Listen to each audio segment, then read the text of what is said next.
Welcome to Freedom Forest, guys. We're Dan and Laurie, and on our 3 acres here in the southeast, we grow as much of our own food as possible. We are completely off-grid and we grow everything organically. In this video, we're going to share with you some of our outdoor growing areas, our vegetable beds, and what we are growing as well to achieve 95% self-sufficiency in our fresh food. Okay, so this is our main growing area where we grow mostly annual crops. We do have our main strawberry bed up here, which is of course perennial, but otherwise this is all mainly annuals. We've got our runner beans for green beans on the frames that Dan just came past. And then what we grow a lot of up here is alliums. So onions, leeks, our garlic has just come out of the ground. So where you will see a couple of big empty beds, that is where our garlic has just been. And all along here, we have got our beautiful onion crop. And onions is a really important crop for us when it comes to self-sufficiency. I literally can use onions in nearly every meal. So growing lots of onions. Now, one thing I'm noticing as I'm learning more about growing is the difference between growing onions from seed and onions from sets. So this big patch here is all the onions that I grew myself from seed. And then this little smaller patch here is onions that I've grown from sets. And one thing I find is that when I grow from sets, they often just run to seed like this here. You know, all their flower heads are coming already. So I'm not sure if that's something I'm doing wrong with the sets, if I should be harvesting them early, but you can see the bulbs haven't really formed up into anything much. These ones aren't so bad here, these yellow onions, but the red ones have pretty much all just bolted, so still trying to learn about that. But certainly I get on pretty well with growing them from seed, so I do favour that, starting them nice and early, and then we'll probably be harvesting a lot of these onions before the end of the month. But let me know if you guys have the same issues with onions, or if you've got any tips on that. It'll be really great to know.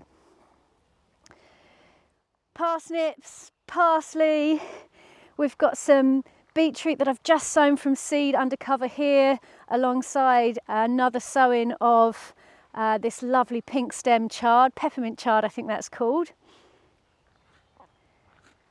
Amaranth.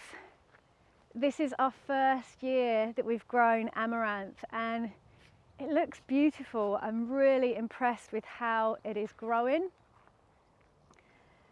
It's a real learning process for us. We are trying to experiment with grains that we can grow and harvest on a smaller scale without needing machinery, because of course that's something else that is really important to us when trying to achieve more and more self-sufficiency with the food that we can grow. Obviously grain crops is quite a difficult one to do small scale. So really looking forward to seeing how this crop comes on, and yeah, learning about how we harvest it. So again, if any of you guys have got experience in growing and harvesting amaranth, massively appreciate any tips on that. Parsnips and leeks from last season that we're leaving in to let run to seed, so we can hopefully save our own seed with those.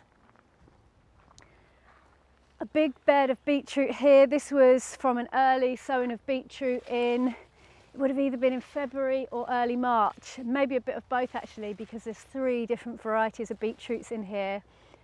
And I'm going to really begin to get stuck into these beetroots, because one of the things that I started making last year was beetroot burgers, and we absolutely love them. So I'm growing beetroot on a monumental scale so I can make loads of beetroot burgers, and also beetroot chutney is another favourite of mine. So going to be getting onto that now. The harvests are really kicking in, that we're into July. Midsummer abundance. And we're going to be sharing a lot more of our favourite recipes next year once we get our outdoor kitchen built. So that is something else I'm super excited about. This top bed here, again, more alliums. We've got our first planting of leeks here. Under this cloth here, I've got a recent sowing of carrots. Now, as many of you are experiencing this year, carrots has been quite a difficult crop due to the slug and snail pressure that we've had from it being a really wet previous year.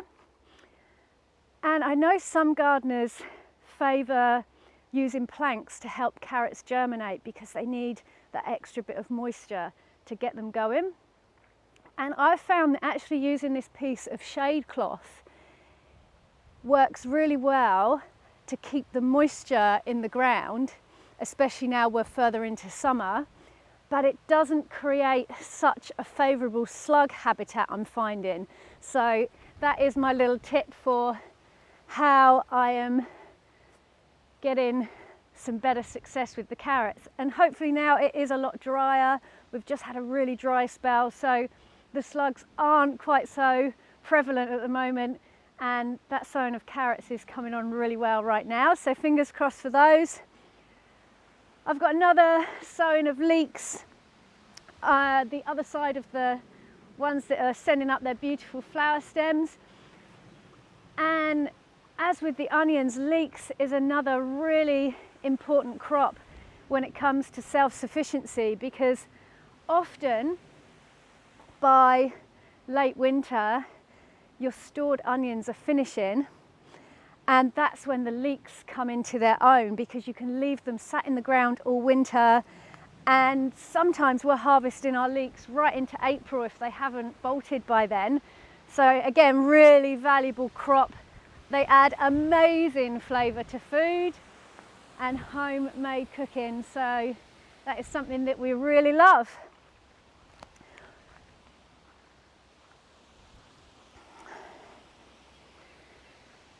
Another massively valuable crop when it comes to growing our own food is beans. And these 4 frames here are all beans for drying. And this is our homegrown main source of protein.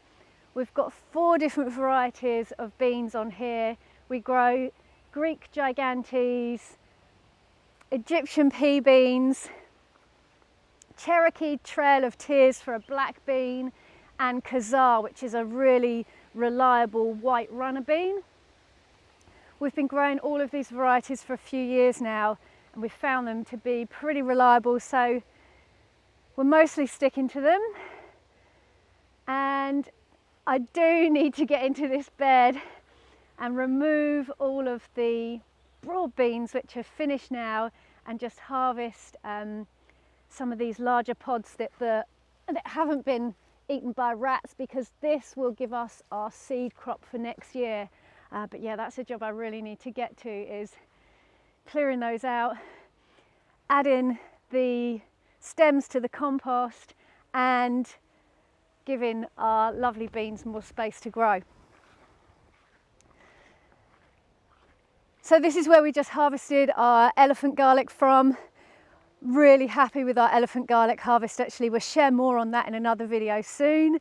It's all hanging up to dry at the moment.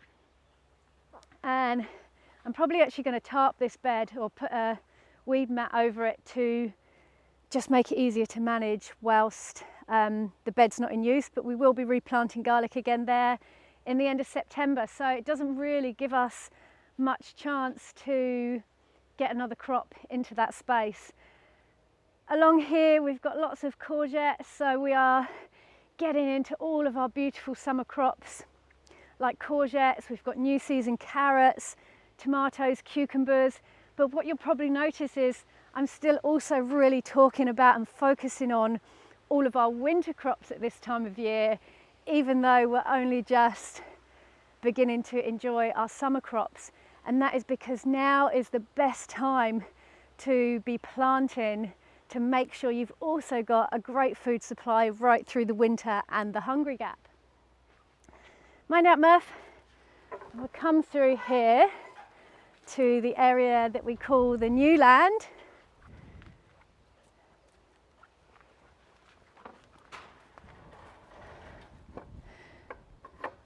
And down here we've got our new raised beds, our Vajiga raised beds that we are really happy with. This bed here has been providing us lots of beautiful carrots. We've got sweet potatoes growing here. And then this is our experimental bed where we're seeing how much we can grow in a small space. I'm just about to do a big turnaround on some of the crops in here. These salad plants are going to be harvested and coming out. I'm going to harvest all of these beetroots this weekend, and I'm going to be replanting with one of our last sowings of carrots and probably some more salad in there. But we're going to be sharing more about these beds in some other videos that are going to be specific to growing in raised beds.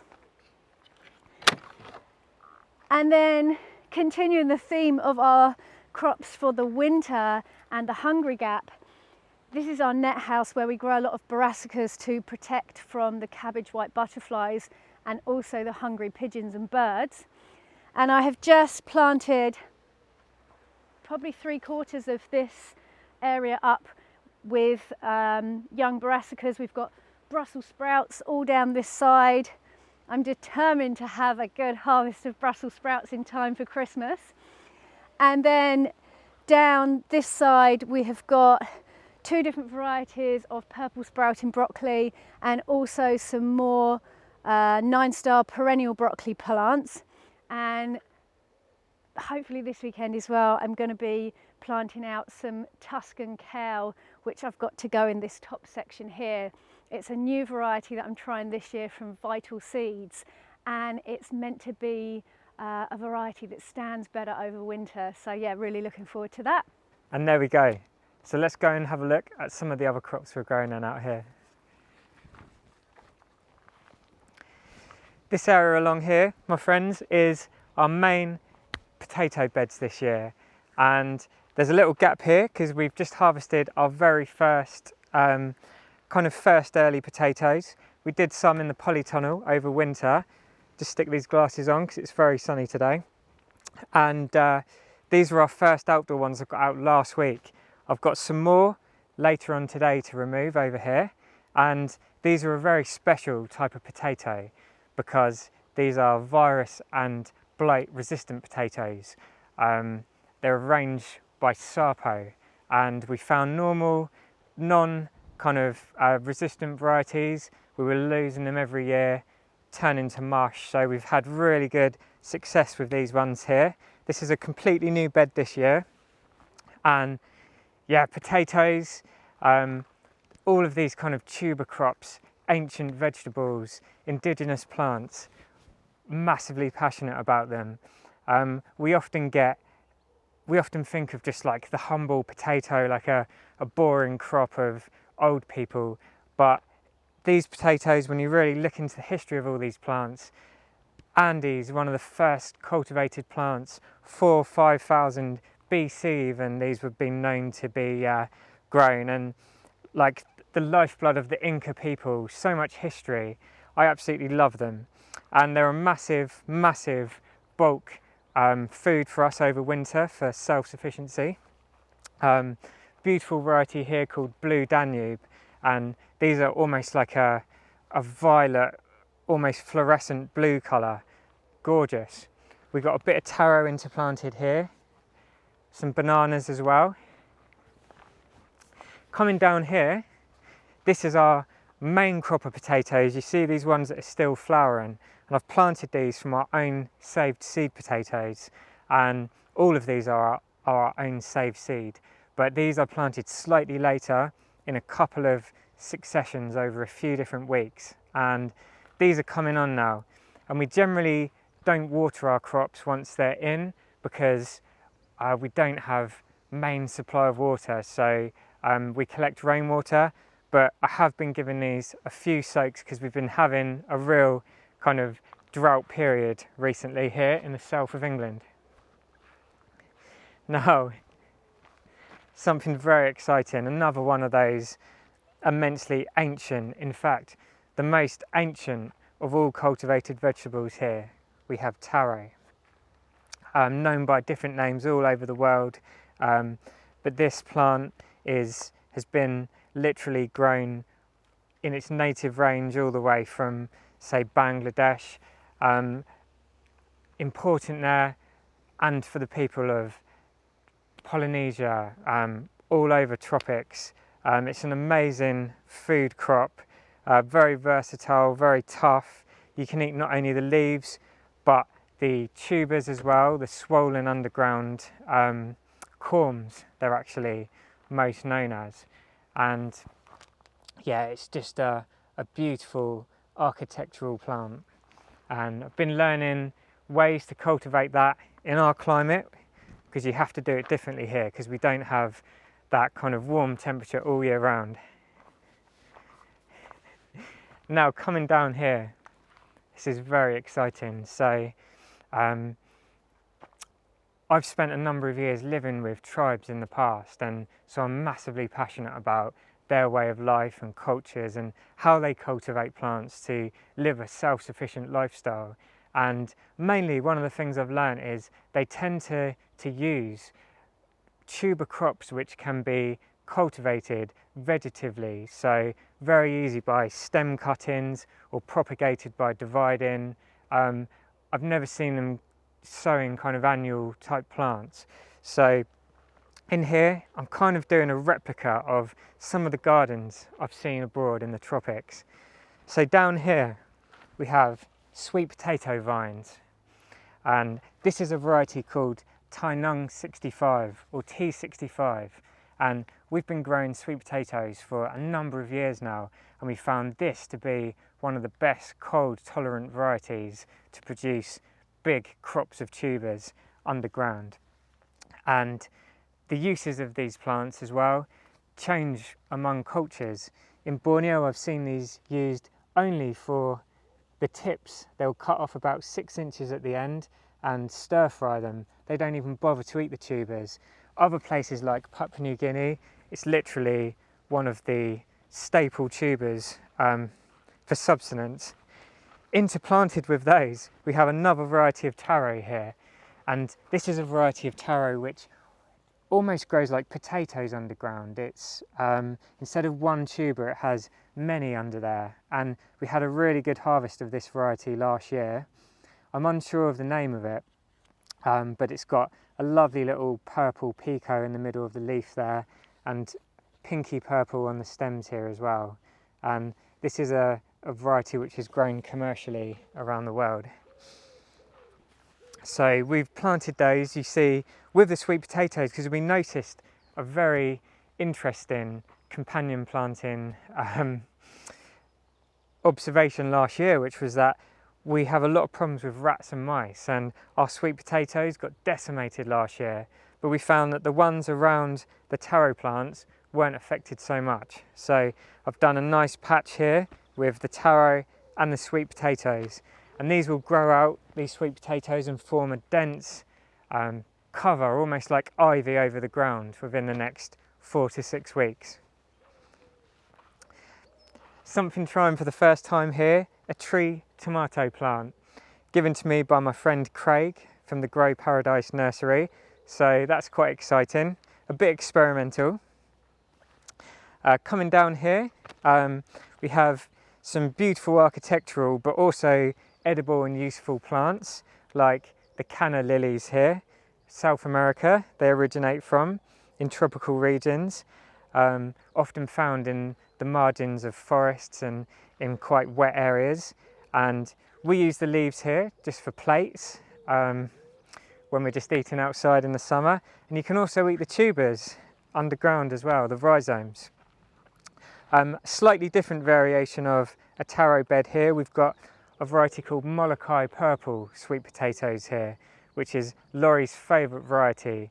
They don't grow so well in terms of the tuber production, but what they do produce is one of her absolute favourites. And a slight change now as we come down here, maybe moving more from the tropics to Central American culture. What we have here are some more of the very important survival crops of the indigenous people of the Americas. So we have corn here, or known traditionally as maize. And this variety is actually, although there is a number of different varieties you can grow, this is sweet corn. And sweet corn is like a mutation of the original maize, which doesn't convert the sugars into starch very well. That's why it has that very sweet flavour, and it dries all wrinkly when you store the seed. We've grown this in one of many traditional ways that native people of the Americas would grow their corn, from Mexico all the way into Northern America, the tribes there. And that's on little clumps in mounds together. So here I've got about 4 plants in each mound, about probably 4 to 6 foot apart. And it's a really lovely way to do it because you have a lot of gaps to walk around, and it gives you space as well to plant other companion plants like the pumpkins, and we have several different varieties here Laurie will talk about later. And they fill out nicely, and we also plant in some corn as well to grow up our, not corn, some beans to grow up our sweet corn. Now along the margins we've got some beautiful, again, architectural plants like the bananas here, and this is Musa Bajju, which is the hardy fibre banana. I think it originates from China or Japan, but it's very hardy, root hardy to about -14 degrees Celsius. And although it will grow some bananas, they're mainly full of seeds and they'll develop if you have quite a frost-free winter. But we use these because the leaves are amazing, again, to wrap food for underground ovens. And we want to experiment this year with using the big flowers they grow because they are edible as well. So Laurie's got some recipes she'd like to try with those. So as Dan was just saying, in this bed as well, we also have a good number of pumpkins. And pumpkins is another crop that is really important when it comes to growing food for self-sufficiency, because pumpkins store really well right through winter, and we've actually got probably more than half a dozen squash in our shed still from last year's harvest that we harvested towards the end of November. Pumpkins make up part of the 3 sisters that we grow in this area, and in actual fact we've got 4 sisters in this area because we've got the corn, we've got beans, we've got the winter squash or pumpkins, and we've also got sunflowers as well surrounding the whole of this bed. So it's going to look absolutely stunning towards the end of the summer when all the sunflowers are in bloom. We've got about 4 or 5 different varieties of pumpkin or winter squash that we grow in here. We've got Chicky Curry, which is quite an early one, and you can actually see this plant here is setting some fruits already. This is a Chicky. And then we've got some bigger varieties. We're growing jumbo pink banana, which is one we've grown for a few years. We're also trying jumbo, I'm not sure if it's jumbo blue banana or Guatemalan blue, I think it's called. It's pretty much the same squash, but in a blue skin variety, I believe. So looking forward to harvesting that one this year. I'm trying to remember what other varieties we've got here. There is a new one we're trying this year that one of our lovely viewers recommended. Something Provence is all I can remember on that. And then we've got another favourite variety of winter squash down on this bed, which I will show you now. Oh yeah, and as Dan has just pointed out, along the edges of this bed we've also got a few courgettes dotted in, along with some other beautiful flowers, astromerias and echinaceas. All these things just to make these areas look even more beautiful, as well as tasting beautiful. This area we're walking through here is actually a little food forest strip that we've got, and we make quite a lot of separate videos about our food forests and our perennial crops that we grow, so you can check those more on that in other of our videos. And coming into here, this is a bed that we call the village green, and inside here we have one of those other exciting varieties of corn I mentioned earlier, and this is a type of corn called flour corn, and it grows differently to sweet corn because these grow really solid and they're full of starch when they're mature, and they can be ground into a lovely flour for making cornbread and all sorts of other lovely bread and kind of anything that you'd use flour for, like porridge. We've been growing different varieties over the years, but this year we're trying a really exciting ultra hardy variety called Painted Mountain. And what makes this special is it's a blend of old traditional Native American varieties from tribes that were in northern regions with much colder climates, and this one begins tasseling and getting ears much lower down on the plants, and they selectively cultivated plants that were growing in that way naturally to produce earlier varieties. And this is a lovely blend of a whole mix of different varieties. It took about 45 years to develop this particular variety, I believe. And you can plant this one even in the frost, and it will come up when the frosts subside. And it has double the amount of protein than normal kind of commercial varieties. We've planted this in two different ways in here. This side, we've done more of that traditional method I talked about, where you have them in little mounds, clumps, with the pumpkins growing in between. This side, along here, we have more of what, I guess, how Europeans or how commercially these varieties might be grown, in a big block. And I really don't like this method as much. You may get a few more plants in here, but you really lose that space below for growing all of the lovely companions. Although they grow, they're not as strong in there.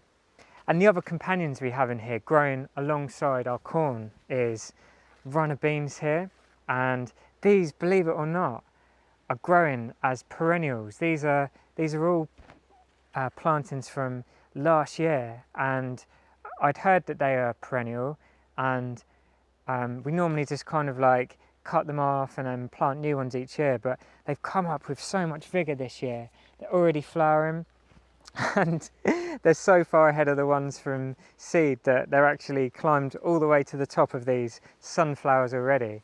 And these days we're tending to use sunflowers as the lattice for the beans rather than the corn, because these smaller short season varieties aren't so suited to it.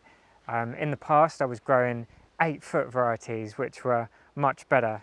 There's an example here. You can see how this perennial bean has already covered this one, and it's covering up the tassels here where we're going to be having the pollen from. Other companions we've got in here is we're growing some French beans, and one of these pumpkins is Laurie's absolute favourite, which is a variety called Delicata. This is so cool. So this short season corn, it's already dropping its pollen, and it's already got its silks down here with the ears of corn forming, and each one of these little silks here, which are like fine hairs, corresponds or is like an umbilical cord for an individual kernel of corn. So that's why you need to have plants close together, because these are open pollinated, and you need to get that pollen really covering these silks to get good full ears of corn when you do your harvest. And to finish our tour of our main growing areas, one of our favourite crops that we grow, that you may have heard us talk about in other videos, is Yakon. And our Yakon plants are coming on beautifully this year. As you can see, they're big, soft, green leaves are looking lush. and they are bursting into life. If you haven't come across Yakon before, check out our Yakon playlist on our channel. Yakon is a tuber that comes out of the ground looking much like a sweet potato. The difference is with this beautiful crop is you can eat it raw. In fact, that's how we eat most of it. We harvest it in the winter and it gives you a beautiful, fresh, juicy crunch to add to winter salads. And it's just, it comes at a time of year when there's not a lot of other crunchy, fresh vegetables around. Massively valuable crop. We've extended it this year. Every year we say this, one year we're going to get our act together and we're going to start selling Yakon growing tips properly. We're hoping that's going to be this year or this winter after harvest, so next year. We've got some more perennials up here and we will share more on those with you in another video. Thank you so much for watching, guys. I hope you have enjoyed this video. If you have, let us know in the comments down below. That really helps us grow our channel. Also, give this video a thumbs up if you enjoyed having a tour today. We massively appreciate your support. Happy summer, happy growing, happy harvesting. We will catch you here again soon. Peace and plants.